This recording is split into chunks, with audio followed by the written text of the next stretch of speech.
Telangana cabinet విస్తరణకు AICC పచ్చ జెండా ఊపినట్లు తెలుస్తోంది. ఇక ఏప్రిల్ 3న కొత్త మంత్రుల ప్రమాణ స్వీకారోత్సవం ఉంటుందని సమాచారం అందింది. ఇక ఇద్దరు బీసీలు, రెడ్డి, ఎస్సీకి మంత్రివర్గంలో చోటు ఉంటుందని ప్రచారం జోరుగా సాగుతోంది. ఇక ఇప్పటికే సీఎం, పీసీసీ చీఫ్ నుంచి కాంగ్రెస్ పెద్దలు వివరాలు సేకరించారు.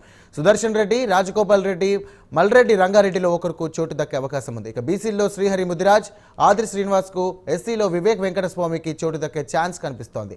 6 ఖాళీల్లో 4-5 స్థానాలు భర్తీ చేసే ఛాన్స్ ఉంది. ఇక మైనార్టీలో ఎమ్మెల్సీ అమీర్ అలీ ఖాన్కు చోటు దక్కే అవకాశం ఉంది.